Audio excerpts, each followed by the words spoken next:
Hello and welcome to our old kitchen table. Why do you say old, Bryce? Old news. Because we sold the place. Yeah. We listed our home for sale on Saturday. Friday evening. And by Sunday, we had 5 offers on the place. It was very exciting. I'm just glad that we got into the housing market decades ago in 2016. Remember that? Yeah, it was a different time back then. I'm grateful for that. Me too.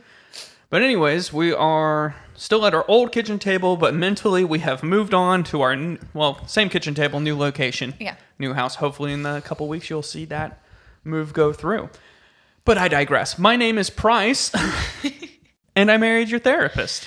I'm Ash, and I'm your therapist. Let's get into it. Today we're going to be talking about religious trauma again. Yeah. For those of you who joined us this past summer, I want to say.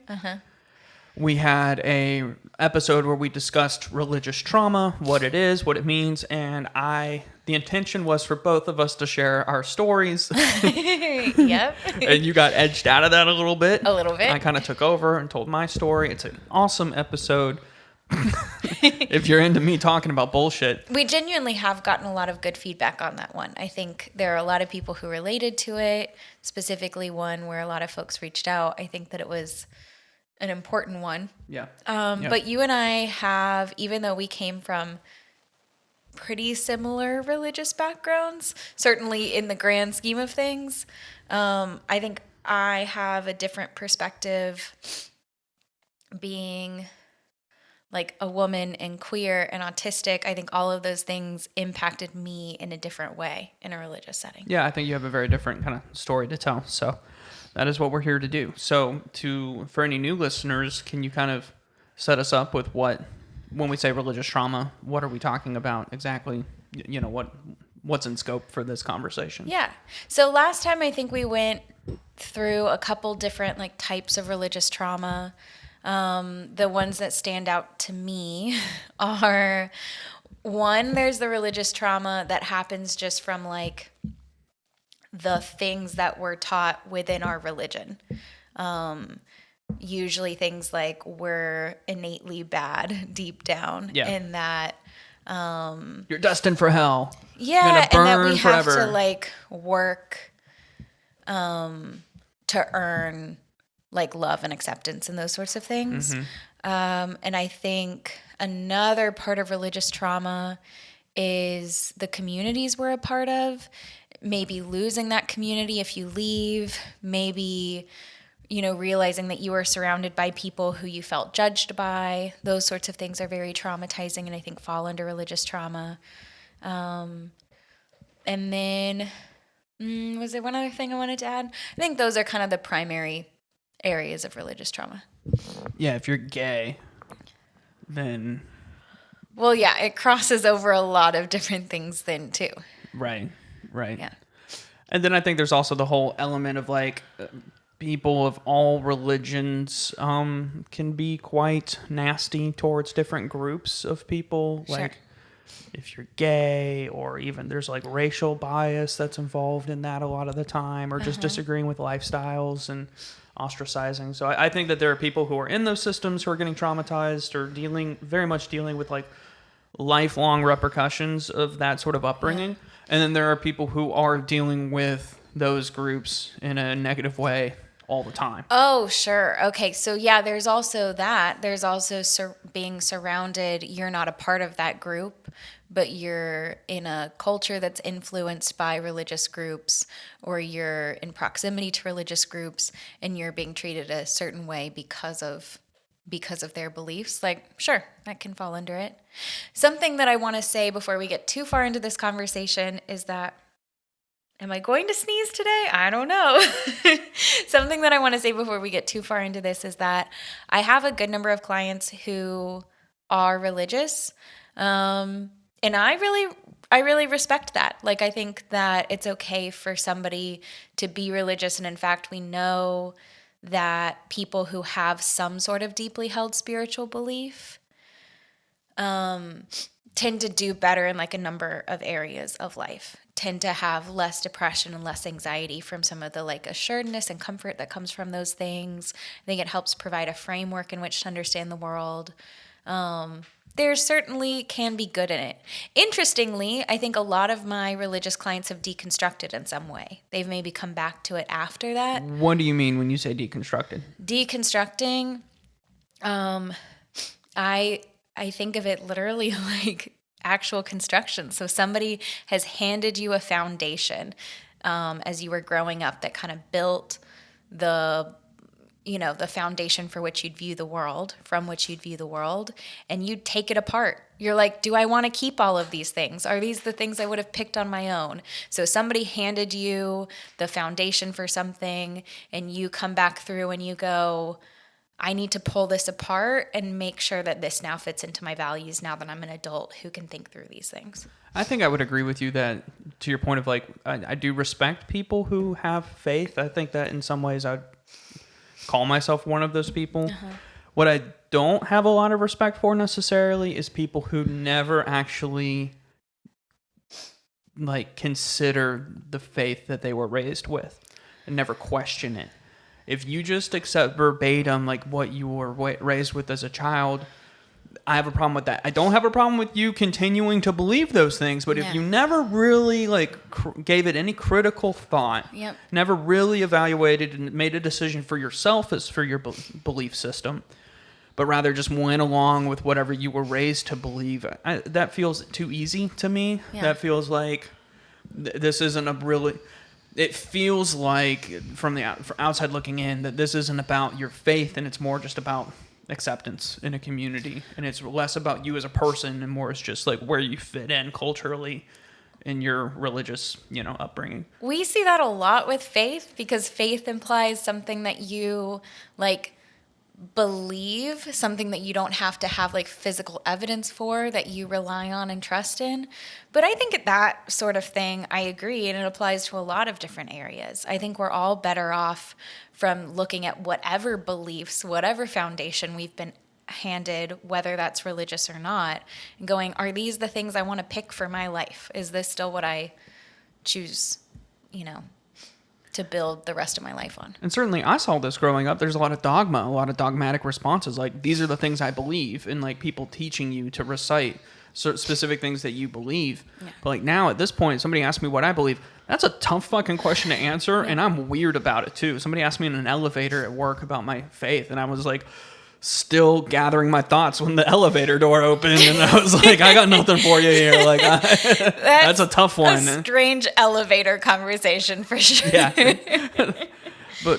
But I think that I have more respect for people who have really, kind of to your point, deconstructed, even if they reconstructed, so to speak. Like that's one thing, but to like have never actually gave it any critical thought, and you just like went along with whatever was easiest. That's the thing. It's just easier for you to like go along with whatever you were taught as a kid. That's just the path of least resistance. So it means to me that you never actually like got real and got serious with your faith if you just went along with it from the word go and never asked yourself. Because there are some people out there who are much smarter than I am who do not have any kind of faith. And there's a reason why. And so you should like at least consider what those people are saying before you like double down on your own faith, right?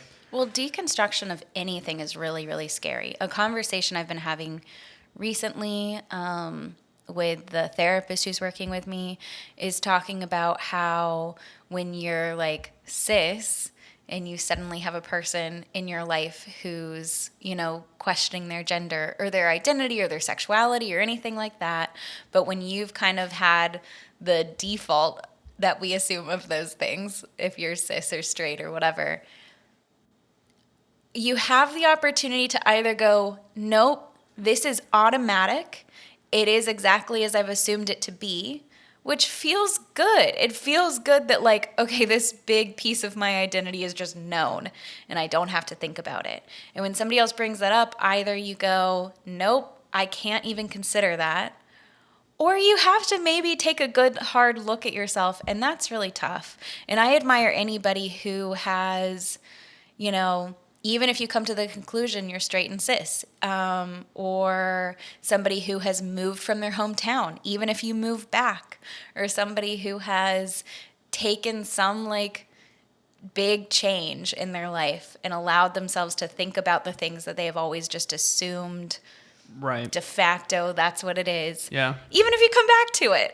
It reminds me of that woman. Do you remember years ago I met that woman who was so proud of the fact that she had never been out of her own county? Yeah. Remember that? Yeah. She was like, I've never actually left my county. It was like bragging about it. Like it was something to be proud of.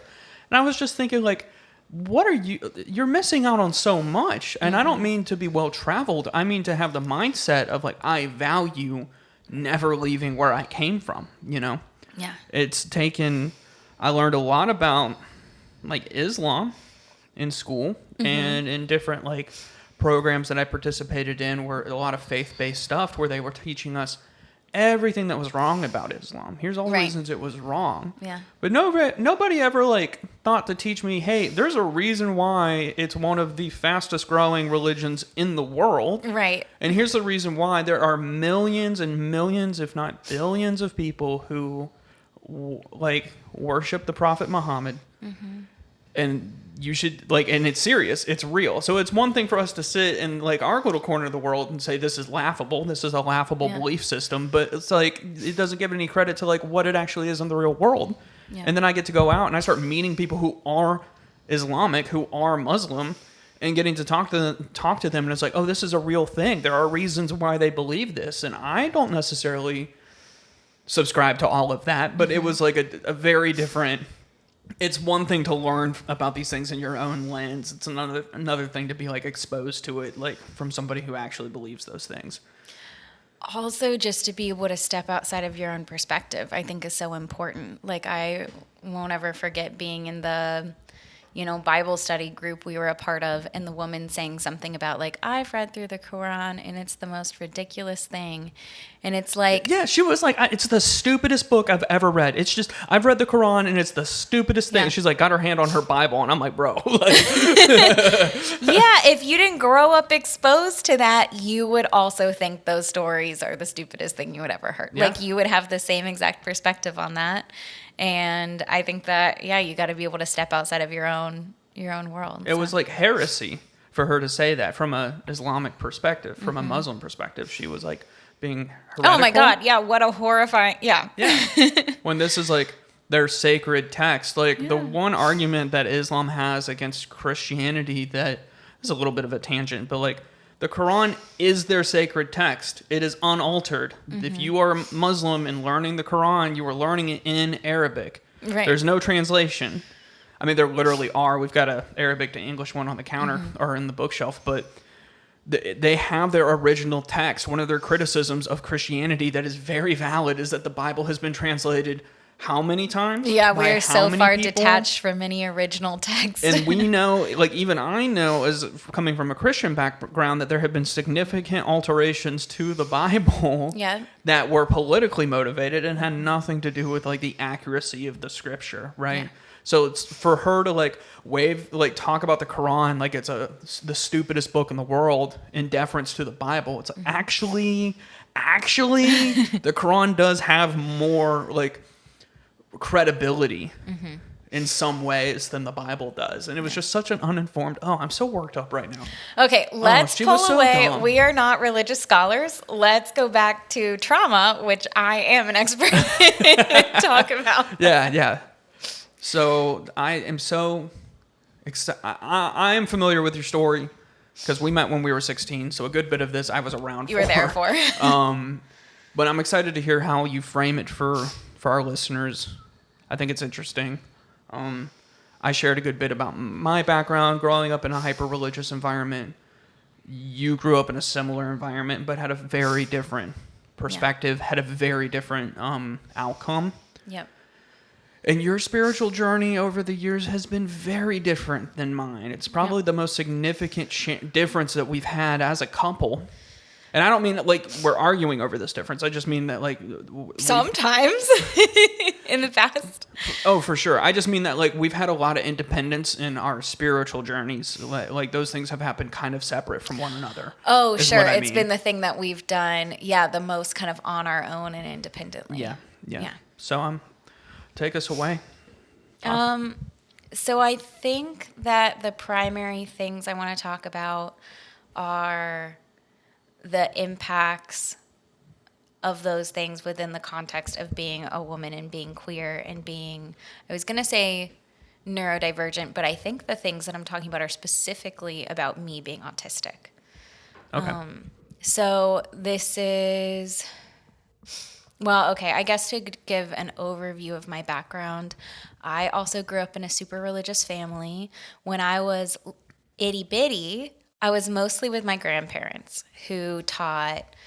A lot of my like early childhood memories are being with my grandparents, and they taught Sunday school. They went to a Lutheran church. And my whole experience was just shaped by hanging out with them. Like it was just time to be with them. And the things I remember are like setting up the felt board with them.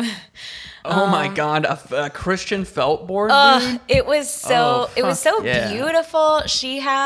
My grandmother had like pages and pages or like whole big cardboard sheets that separated. Oh my God, like, stop. I can only get so erect. Oh my fuck. It was so great. And that was like black magic in the church because the felt would just stick to the felt board. There was no so adhesive. great. Yeah. It would just, man. It was amazing. Maybe we should go back. I missed that. It was, so I remember like prepping those on a Saturday night with them. And it was all, I remember a lot of squeezed cheese on Ritz crackers. Like the biggest. I'm sorry, squeeze cheese? Yeah. The fuck? What do you call it? Not squeeze cheese. Now I'm sitting here trying to think. I don't know. What do you call it? It's the shit in the can, right? Yeah. It's way better than it has any right to be. Like Cheese Whiz. Cheese. Thank you. That is what we called it. How do you know what I call it? But I don't. Cheese Whiz. Yeah. Yeah. Yeah. Okay. So what I'm getting at is that all of the memories are pretty like happy and light. It wasn't really around the religious stuff. There was, of course, the storytelling and the like, but I'm little. And a lot of what I remember about that time was just about quality time with my grandparents. And I felt so special to be included in those things. Right. And then we would go out to breakfast afterwards, and that was kind of it. Later on in my life, my family moved. And I started having a lot of different religious experiences. When my family moved, we went to a Methodist church. My grandparents later moved to be near us. They went to a different Lutheran church, then a Catholic church.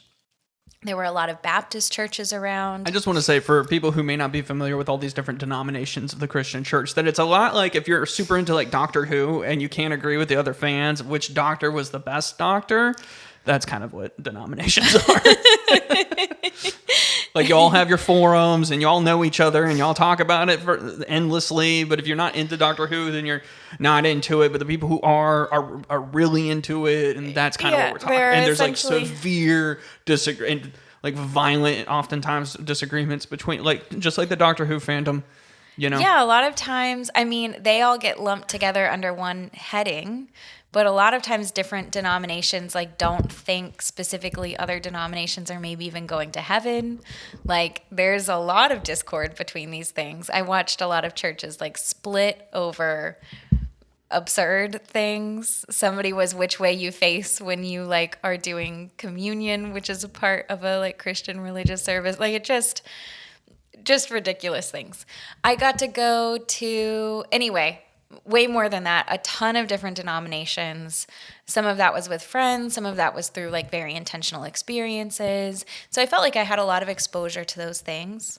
But I was really being impacted by two things. One was a little bit down the road, we got into a non-denominational church, which as we talked about in the other one, basically means that they don't have a whole authority structure. They're just kind of off on their own, independent, doing their own thing. And that set up a lot of issues down the road for this church to kind of go unchecked in their power. Not that other denominations don't do that as well, but I think that was the beginning of some issues. And when we talk power, we mean like actual power. Like you're supposed to submit to these people. These people are supposed to have a say in how you live your life and the decisions that you make, right? They were very intentional with the people that they allowed to have power within the church and people who were not. There were a lot of families who were like excommunicated or kicked out over things that happened that were really like my family kind of came down to my sister dated the pastor's son and then they broke up, and that really set off a chain of events that meant that the pastor's family didn't want us there anymore and were uncomfortable with it, like weird, horrible things. Yeah. But this church was really all about like, this is kind of taking over every part of your life. We're here all the time. We're doing all these things. My family had already been involved, but then, for a period of time, we were very involved with the pastor's family, and very involved in different places in the church. And then there was all this extra training stuff that happened. So like, we're going to different classes throughout the week. Something that became a very scary and hard thing is that the associate pastor, during a time of like crisis in my family, acted as a family therapist for us with no qualifications to do that, and said some deeply harmful things that have impacted me for most of my life, if not still through to this day. Are you comfortable sharing? Well, some things he said to me What that was were his really name and harmful. home address? Some things that he said to Physical me description. that were really harmful were, so individual members of my family are meeting, and then we're all meeting together and stuff. And one thing was to say, like, he had already talked about with my sister about everything that wasn't great about me, and he already knew all of those things, so there was no point in me trying to pretend that I was like good. I'm sorry. What? I'm sorry. And I What? later discussed that with my sister, and she's like, I don't even know what he was talking about. I don't think we talked about you at all. She's like, I think if anything, I said we were close or you were my protector or something. She's like, but we didn't. He was talking to me about how bad I was. That asshole narked. She's lying too. She sat him down and was like, look, I have a spreadsheet of all of Ashlyn's wrongdoings over the years. Yeah. Let's review those. Well, that story plays out, though, because her story was that he was talking to her about how bad she was. He was talking to me about how bad I was. And that was the primary way, one of the primary ways I think religion really impacted me in a traumatic way, was like, deeply I'm bad and I believe this through and through. That, down to my core, there's nothing good that I could possibly do. It's funny because years later, I can assure you, you are bad. Thanks. You do kind of got it where it counts, Thanks. But you believe that like everything you did turned to shit. Everything you did was like evil and wrong, and the motivation of your heart was a bad one. Yeah. And that you couldn't counteract that. There's nothing you could do about that. Only through Christ Right. could something be done about that. The other thing that happened in that setting, I remember him, I think he was really wanting me to share things about my family. And I don't remember if or that I shared anything, but I know that the things that happened within those sessions were then spread to everybody in the church. And they were only said, in those places that were supposedly therapy, which is confidential. Well, in the spirit of that, are there any juicy, gossipy bits of your sessions from today? You had 5 sessions today, right? Yeah. Yeah. Anything juicy? Anything good you want to tell everybody? Wouldn't you like to know? I would fucking love to know. What's going on? Okay. The other thing. This is a good point, though. You would never disclose anything that a client shared with you. Right. I'm it would never laughing happen. through the question and saying, wouldn't you like to know? Because, of course, I do not share that information. It is not appropriate to share. But here you are in a pseudo-therapeutic relationship with a pastor, and there was no confidence or trust given. There was no discretion involved in like the things that you shared. Yes. yeah. So there was, right. It was all used against us. It was all used for control. He really, he was, I was starting to get like almost teary, and I really didn't like cry in front of other people, all their trauma. But he was like, I can see you're going to cry. I can, and he like would not let it go. And he's like, why don't you just go ahead and cry? And he's just like driving this home, and I'm like terrified and And what was feeling his in name trouble. and home address? Yeah, I know. So that was part of it. Then I ended up going to away to school and then to college shortly after that, and joined a church there that felt like a positive community. Now, why would you join a church if your experience had been so bad leading up to that point? I really believed in it. I really believed that like where I am bad and where I'm supposed to be is in church. That's how I can have access to, So that treatment didn't even stand out to you as like particularly bad because you just felt like you deserved that. Oh, absolutely not. Yeah. It's only in hindsight that you're recognizing that like that was not an appropriate way for that man to behave. Yeah. It was only in You didn't hindsight. know it at the time. No. I think that's an other important things- distinction, right? Yeah. No, absolutely not. I didn't recognize it at the time. He's my pastor. He's like the closest thing to God. His voice is the voice of God. Like those are the things that you're being told. I can see you're crying. So if he I can see you're crying. You gonna fucking cry? So if he's telling me that I'm bad, if he's telling me that like he already knows every bad thing about me, I'm believing that. I'm really taking that to heart. But I mean, there was plenty else that was teaching me that as well. Big turning moments in my faith, because then in college I went to different churches. All of that happened. I think we've gone through some of our background of us going to different churches. So I've been to a lot of different places and had a lot of different experiences. Things that really were a turning point for me. One was in college, I took this class that was like biblical perspectives. Now, I'm at a very Christian school in a very Christian bubble where everybody basically believes the same things. And if they didn't, they sure didn't talk about it. It wasn't a safe place to do that.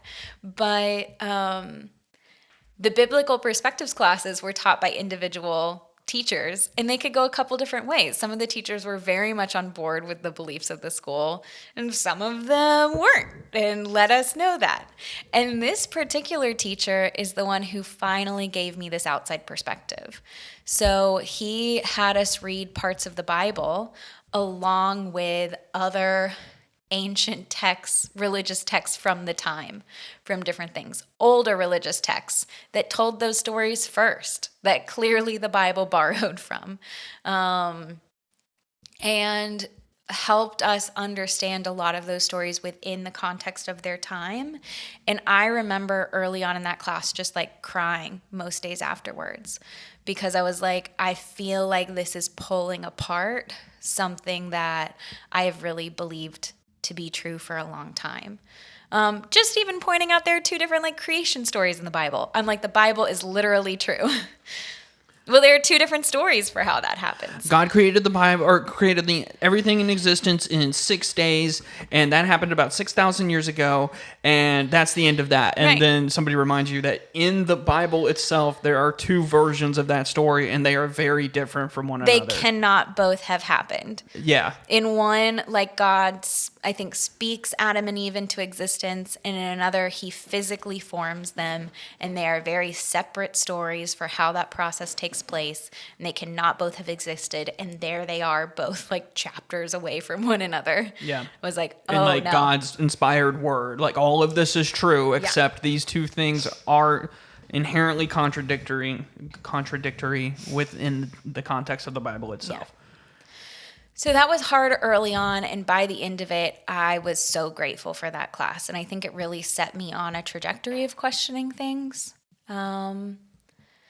And yeah, that continued over time as I was running into different things. But I want to go back. So that's kind of the overall story. I feel like I maybe spent too much time on that, because what I'd really like to focus on are the specific ways, again, that my identity like made this a tricky process. Did she spend too much time on that? Tell us your thoughts at imarriedyourtherapist@gmail.com. Right in. Sorry, guys. Okay, so one is being autistic. This is a conversation that I do get to have with a lot of autistic clients who grew up in very religious homes. Something about being autistic is really can be really seeking out rules and rules that make sense and really loving a good structure for understanding the world. And religion really gave that to me early on, that there was a way to know if I were good or bad. And so I was deeply devoted to this stuff. I really, really took it personally. And down the road, when I started to question things and when I started to be shown how certain things didn't line up, it was devastating to me. It was really, really difficult to see the ways that I had been intentionally lied to over time. Because it wasn't just your faith, it was your whole identity. It was how I know who I am. Right. And I think that It would be like if somebody came to me and was like, J.R.R. Tolkien did not write Lord of the Rings. It'd fundamentally destroy me. Right. Exactly like that. I don't know why I need to go on for that. In fact, maybe I could just talk about Lord of the Rings. I feel like also there's the black and white thinking that can happen. And the specific religion that I was a part of was really into some black and white thinking, as viewing some things as all good or all bad. And I think it really set me up for failure in those ways. I was looking for something that made the world black and white. And what I've learned since deconstructing and since, growing up is that the most beautiful thing about the world is what a nuanced place it is. Mm-hmm. And that things do make sense, and that you can have one person who does this thing for this reason and this other person who does, the opposite thing for the same reason, or people who do the same things for opposite. And all of those can make sense. And it's about understanding somebody's personal story. And there was a lot that I was just told was bad.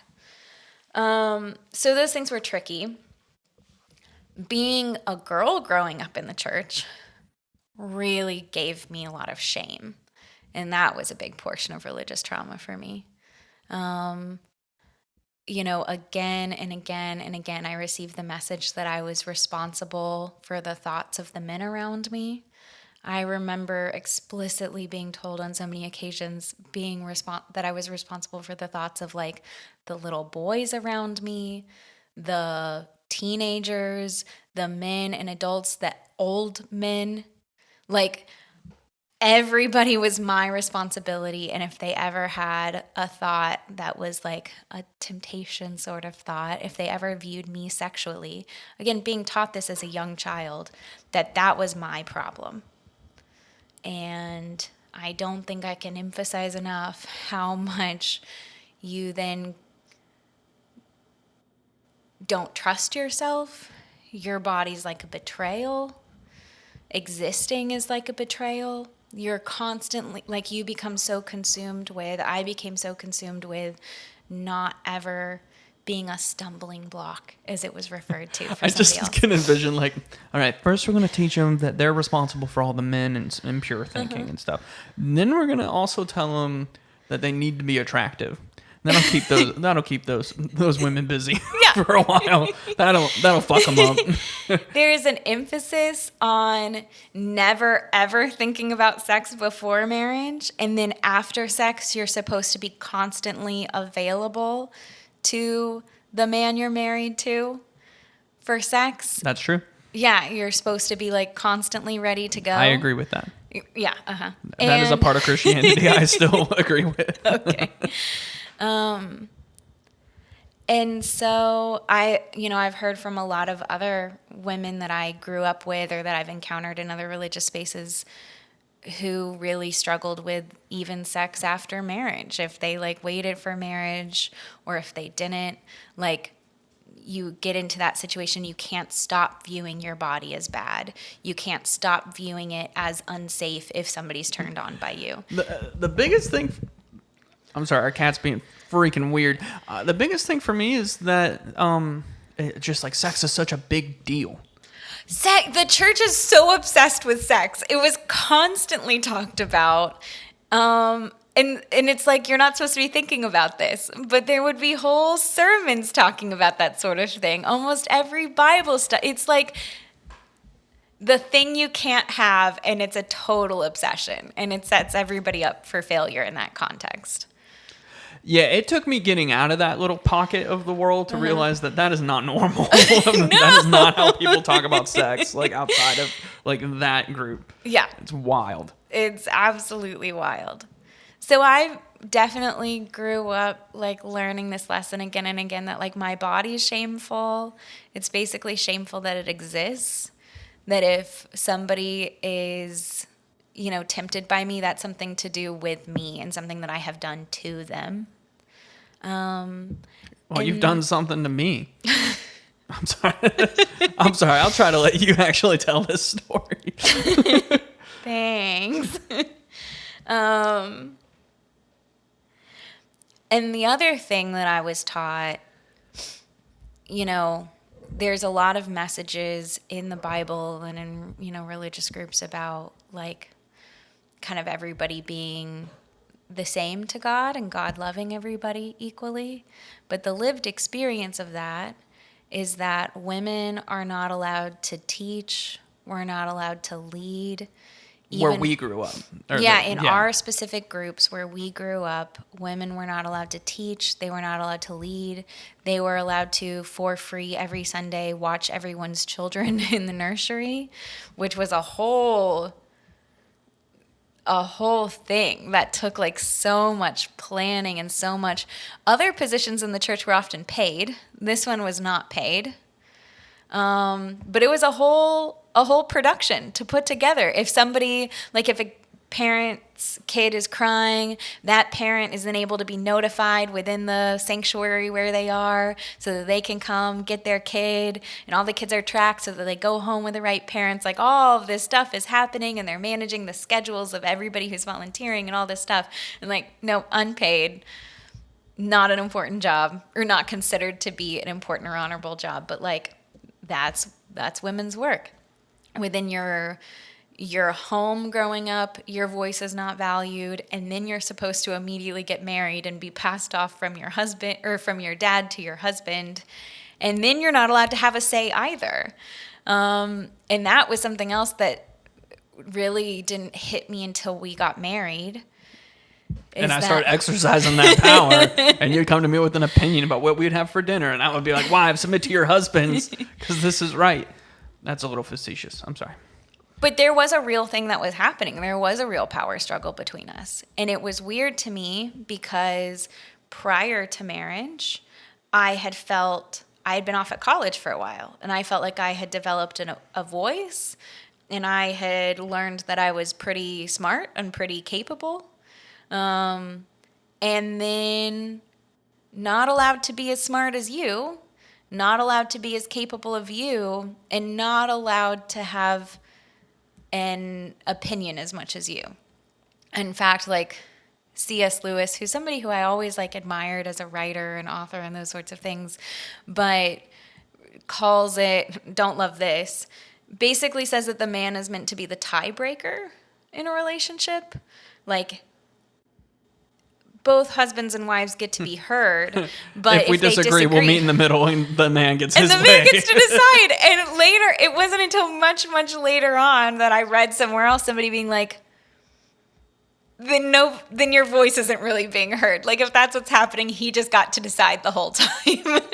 It's like the Puerto Ricans having a symbolic representative in Congress, right? Who doesn't actually represent. Like, Puerto Ricans know they're not represented. They don't give a shit about the symbolic representation. Right. You know?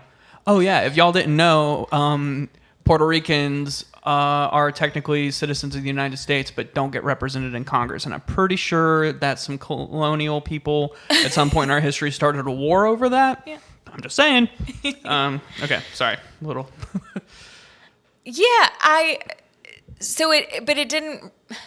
I had been taught to believe that my whole life. So that leads you to distrust your own voice, to really view yourself as not as capable as the men around you to be able to make decisions.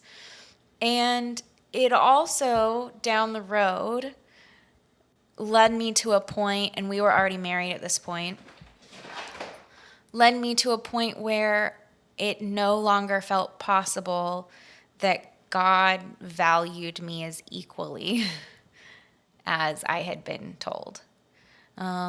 Because the story is that, like, God loves us both the same, but God does not think that I should speak to you about, like, be able to educate you on something, doesn't think I should be able to educate half the population on something, doesn't think that I should be able to speak in the most holy of areas, doesn't think that I could receive a message directly.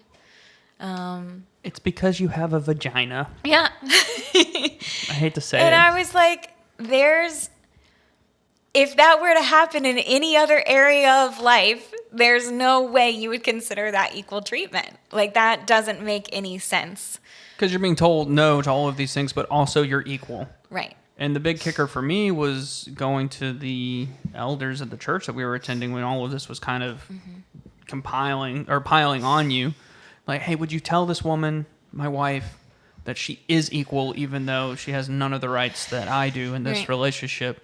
And they were like, yeah, just have her come talk to my wife. And I was like, why can't you speak to her? And it's because they won't talk to a woman. The Yeah. women talk to the women. Yes. The women keep the other women in line by Yes. assuring them that they are in fact equals, but not in any measurable way. Right.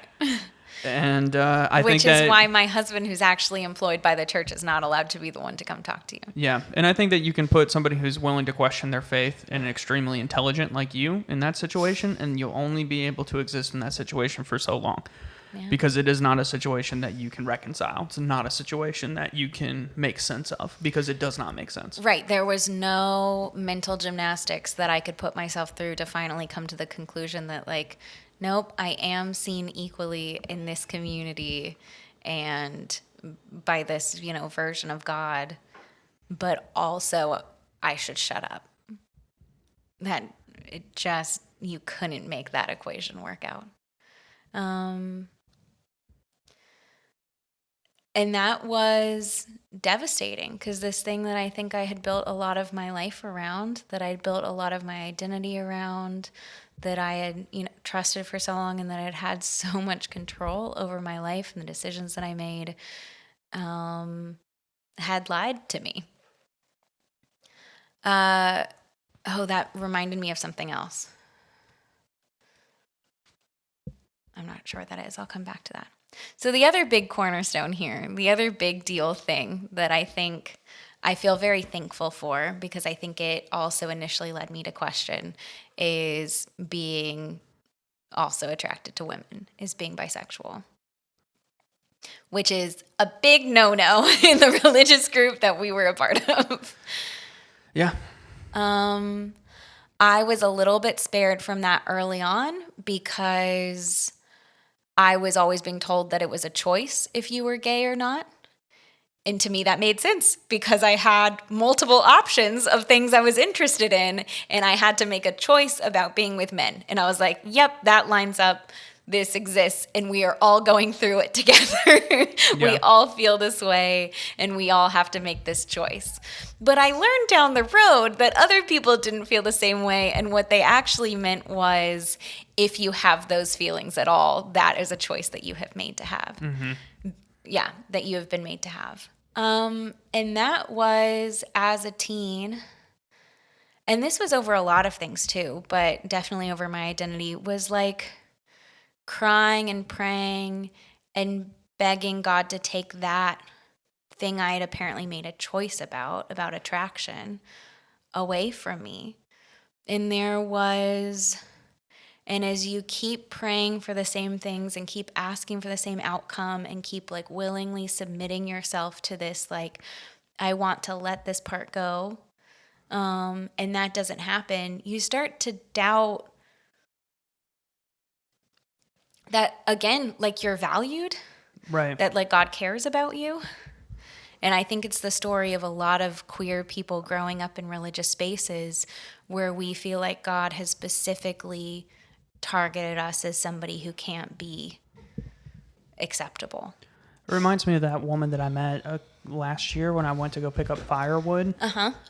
And she, like, we ended up having the loveliest conversation, which is super rare for me to like meet somebody and get along with them pretty quickly. But I mean, Shocking, she is like crying. She's in her 40s or 50s. She is a lesbian. She's married to a wonderful woman.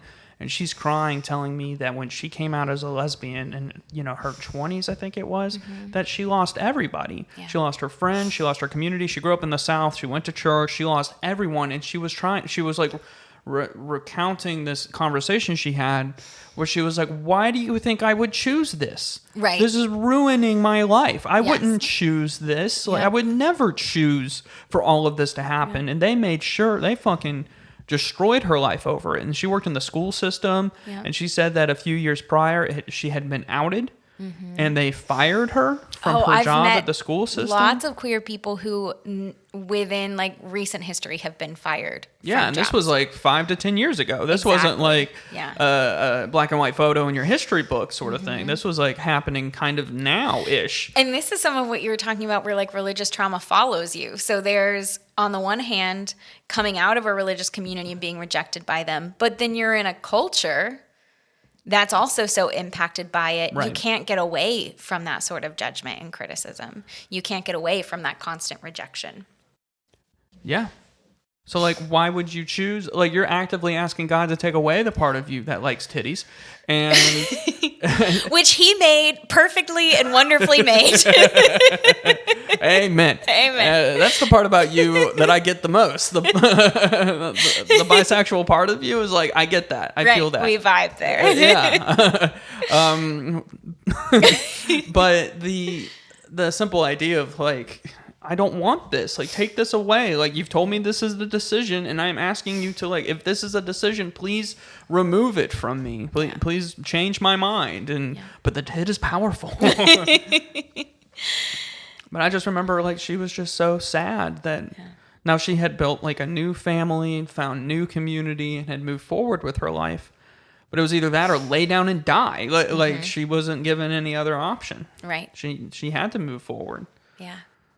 I think that all of these things come back down to the same thing, which was really the core of my religious trauma and is the core of the religious trauma of so many people I talk to, is that there's just something irreconcilably,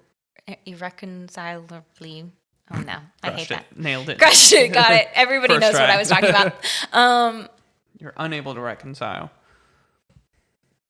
And deeply bad about you. And you should both try your hardest to like make up for that or to punish yourself for that,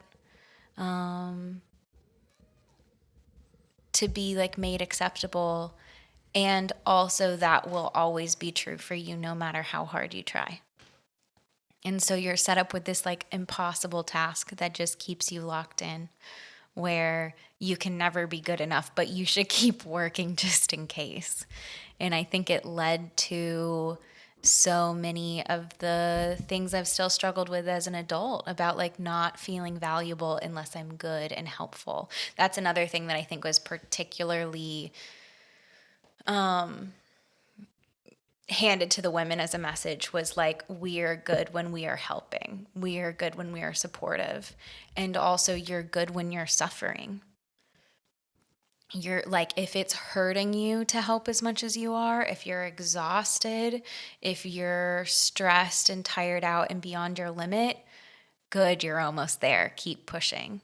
And that sets you up to accept so much harm throughout your life. I spent so many of my teenage years like trying to support all of my friends and trying to be their like comfort person and receiving all of their stuff. And then you accept abuse. Like I accepted a lot of things within my family and outside of my family, because when you believe you're bad, you believe you deserve to be punished for being bad. That maybe punishment will help, or at the very least that like punishment is what a bad person is deserving of. And right, my message, like the thing that I want to communicate to people is that like, you're deeply good. Whether you find that in a religious context or outside of a religious context, like, you are deeply good. And I think all healing and all being able to like really love other people but have good boundaries for yourself comes from believing that like you're deserving of love just for existing. One of the fundamental things you have to establish if you're trying to sell someone something is that their life could be improved. Yes, exactly. You have to create the need and then fill that need. And that's what this did to me. Yeah. But when God in the Bible says that you are perfectly and wonderfully made in his image, that's not really the focus of the Christian circles that I've participated in. It's about all the ways that you're a failure and that you're broken, but nobody really talked about, and maybe there are Christian groups where this is the focus, but like in my world, there was no focus. There was not much dialogue about how you're perfectly made and that your instincts are good because they are, because you were created by God, Right. you know, By God in the image of God. yeah. And that's not really the focus. The focus on what do you need to change. We need to establish that you need to change, and you need to keep coming back here to this building and asking God for forgiveness, and you need to keep engaging with this. We need your engagement. We need your money in order to exist. You know, you have to establish that in a religious context. Yeah. Yeah, and then you're being taught that like you can't trust yourself. That if you have a gut feeling about something, I mean, I was really taught that what I now know is my gut feeling. When you have something inside of you urging you to do something, I was taught that's probably the devil himself pushing me to do something, and that I know I'm doing something good and right when it's uncomfortable for me. I know I'm doing something good and right again when I'm like suffering.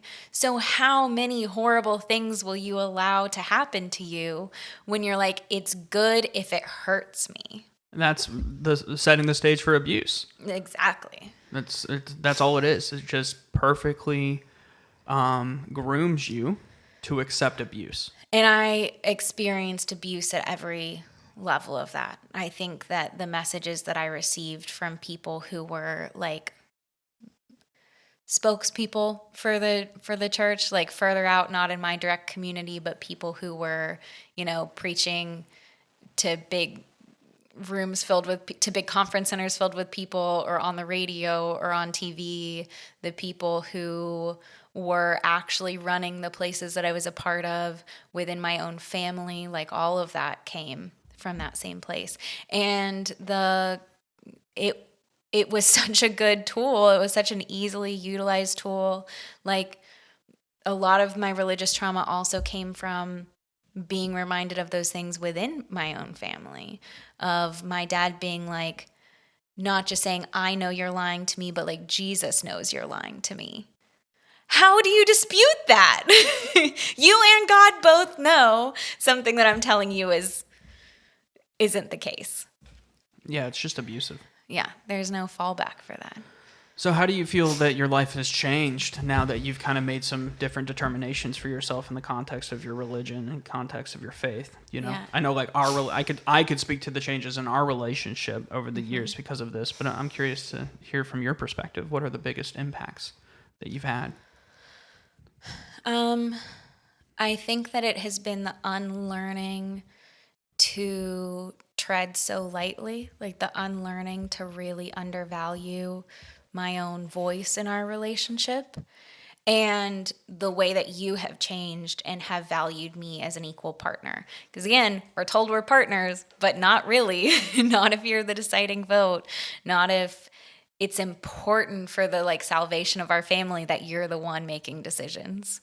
So I think that it's helped me to like value my own voice more. I think that I've had to develop a different relationship with my gut, that things should feel good, that my body can tell me what's good, and that I desire things that are good. I think that, two things. There's a huge concern with like what is sinful and what isn't. And so trying to make any decision feels impossible, because it's like if you make the wrong decision, you might be like, not just make a decision that doesn't serve you well that you could change your mind about, but you might be like going against the will of God and sinning. And there's this thing that I used to do, which is feeling the weight of all of my decisions being one of these things is the will of God that he's really trying to point me toward and I'm missing. And one of these things is sinful and leading me toward a path of destruction. And I have to decide like that. No, choices in life are pretty neutral. You can try one out and see how it feels, and you can move on to something different if it doesn't work for you. And the fact that it's not working for you is a good indicator, not it's not talking about like the will of God. And I think that how can you possibly make decisions under that much pressure? I think that sort of like freeze has been very built into a lot of decisions that I made for a long time. And so there's a lot more freedom in like being able to trust myself to figure it out. Hi, Laffy. It's dinner time for What the do you cats. see? The kitties are restless. Oh, you're right. It is dinner time.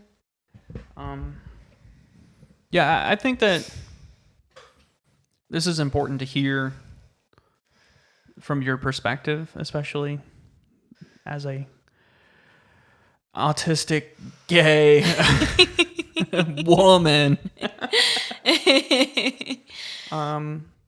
Yeah, I definitely value hearing your perspective on this, which is growth for me because I used to not value women's perspective on things. I think another thing that has only happened much more recently in my life is starting to work through and unlearn all of the shame that I've like carried about my body and about how I'm allowed to like show up in the world and what that means for other people, and getting to feel more in touch with like, it's hot outside, I'm gonna wear something that like lets the air hit my skin. Free the nip. I've been saying it for years. Or much more than that, I'm talking about that in like a neutral sense, that like you're allowed to dress in a way that suits the weather.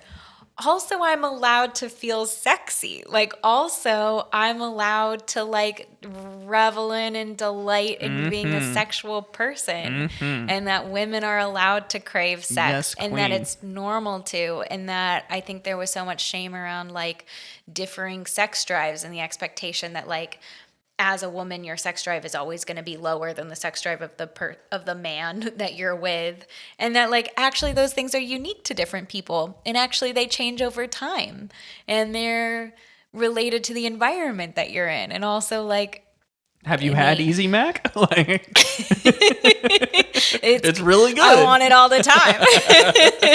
I'm sorry, that's the opposite of sex. Like, if there's Easy Macs, there's probably not going to be sex. In my experience, because I always eat like a four-person. Because of the lactose intolerance. You didn't have to say that. Okay. I know we've been talking for a while. Is there something that you're taking away from all of this, or that you would like to, that strikes you? I think that autistic people can relate to the beauty of having structure and rules that are black and white through their faith-based system, right? And I think that women can relate to playing second fiddle to men, and that is like, if you're wondering why that is, generally speaking, you can look to the church. You can look to the Christian church in particular. Both being less than men, but also being responsible for them at every turn. Mm-hmm. Yeah. You've got to silently orchestrate and make sure that men are able to like live their lives. To my Muslim brothers and sisters, we're giving you a little side eye here, but I can't really speak on it because I'm not Muslim, but you know. We're giving side eye? We're giving side eye to all the religions, if I'm honest, when it comes to like women and men being equal.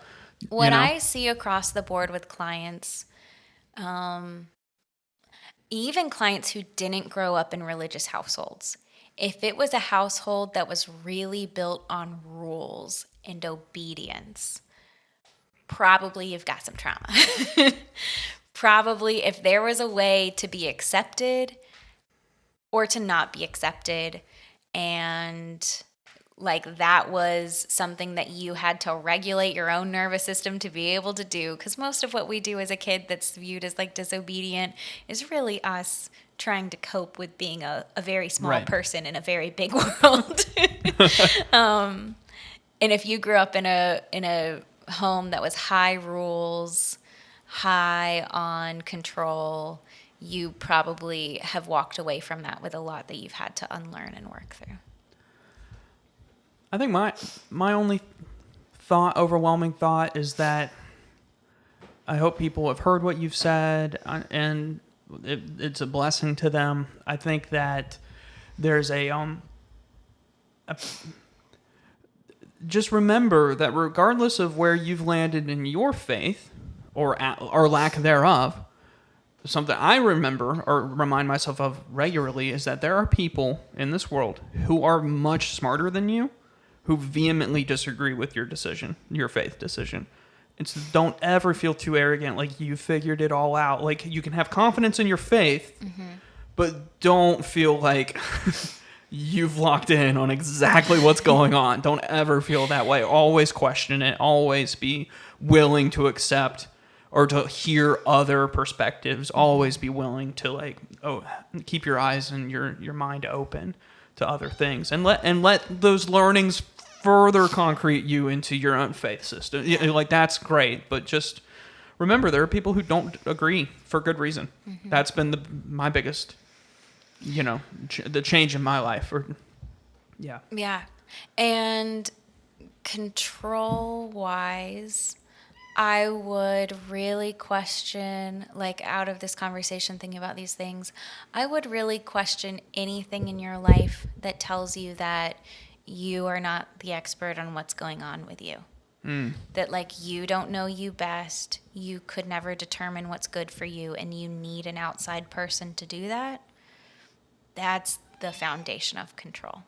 Like, it is that deep distrust within yourself that will allow somebody else to step in and tell you what's good for you. And, like, that's, whether it's religion or something else, I would question the things that tell you that you're bad and that you can't know for yourself. Yeah, believe what you believe because you have led yourself to believe it. Yeah, because it empowers you in some way, because it gives you hope and confidence, because it gives you structure and a plan for your future. Like, those things are great and lovely. I've also seen plenty of clients who haven't even done deconstruction work because they were just in a family where, like, their faith did just benefit them. It was just a part of their life. It wasn't the whole thing. It didn't control anything. It was just like, oh, here's something that's lovely, and that helps give me some of the answers to the universe. And I find that when people are leaving faith, there is this void that is left. And you do need something to fill that. Maybe it's religious, maybe it's not.